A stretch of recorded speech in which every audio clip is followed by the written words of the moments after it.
Okay నేను సోదరులు అయిపోయిందా, మీకు ఏమైనా కావాలా ప్రత్యేకంగా? మీరు ఒక్క నిమిషం వినండి. మీరు ఫస్ట్ ఎక్కడెక్కడ టాయిలెట్స్కి తలుపులు లేవో ఆ తలుపుల ముందు వేయించండి. అక్కడ వాటర్ ఫెసిలిటీ ఏర్పాటు చేయండి. చేసి ముందు వర్క్ అయినట్టు చూడండి. నిన్న వెళ్ళమేంటమ్మా, నేను 5 days క్రితం చెప్తే మీకు అర్థం కూడా లేదా నేను చెప్పింది? మా ప్లీజ్ ప్లీజ్ నేను చెప్పింది ఫస్ట్ వినండి. 5 రోజుల క్రితం ఏం చెప్పాను నేను మీకు? ఎక్కడ చేస్తారు? ఒకటి కూడా జరగలేదు కదా. ఎక్కడైనా ఒకటైనా జరిగిందా?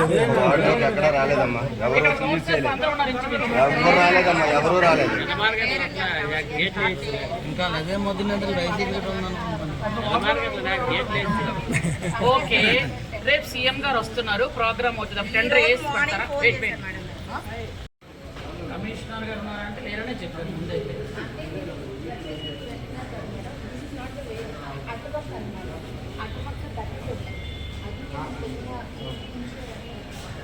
లోపల చెప్తున్నానమ్మా, నేను బయట చెప్పట్లేదు. లోపల కూడా కొంచెం క్లీన్ చేయండి, జేసీబీ పెట్టి, ఎందుకంటే చాలా చాలా ఇబ్బందులు ఉన్నాయి.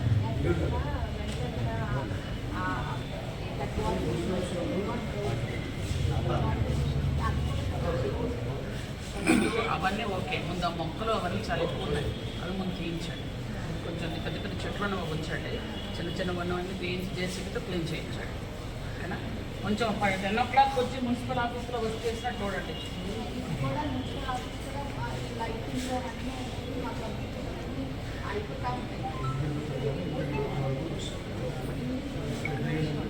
అక్కడ వెంటనే కూడా ఆ మెయిన్ ఆ వాల్ కూడా తిరిగిపోయింది. అంటే బయట వాళ్ళందరూ వచ్చి ఇప్పుడే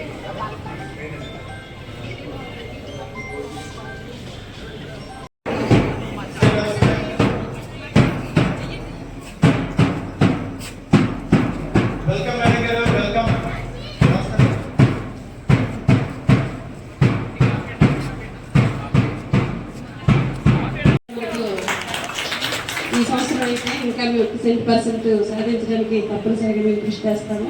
తర్వాత మనకు ఇంప్రూవ్మెంట్ ప్రోగ్రాంలో, స్కూల్ డెవలప్మెంట్ ఇంప్రూవ్మెంట్ ప్రోగ్రాంలో మనకి 10 కాంపోనెంట్స్ రావడం జరిగింది. అందులో ఈ సీసీ రోడ్డు వేయడం జరిగింది, తర్వాత రిపేర్ వర్క్ చేయడం జరిగింది, ఎలక్ట్రిఫికేషన్ కూడా చేయడం జరిగింది. ఇంకా మిగతా వర్క్స్ కూడా కంప్లీట్ చేసి పాఠశాలని ఉన్నత స్థితికి తీసుకెళ్తామని మా తరఫున మీకు మాటిస్తున్నాం మేడం. మీరు కూడా మా పాఠశాల మా దయించి మాకు అన్ని విధాలుగా సహకరిస్తారని ఈ సందర్భంగా మిమ్మల్ని కోరుకుంటున్నాం మేడం. Thank you madam.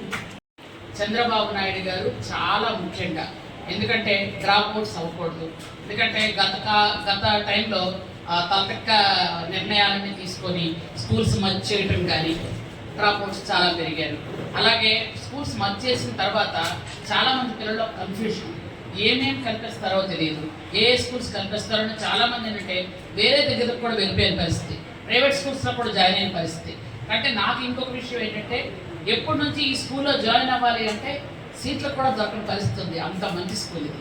కాబట్టి ఇలాంటి స్కూల్స్ మనం డెవలప్ చేసుకుంటూ వెళ్తే గవర్నమెంట్ స్కూల్స్కి ఒక ప్రత్యేకత ఉంటుంది.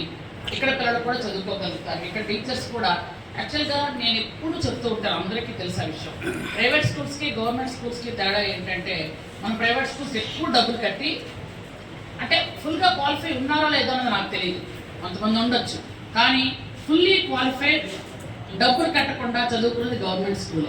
టీచర్స్ అందరూ ఫుల్లీ క్వాలిఫైడ్. అంటే అందువలన మనం ఏంటంటే ఇక్కడ పిల్లల్ని ఫుల్లీ క్వాలిఫైడ్ టీచర్స్ ఉంటారు.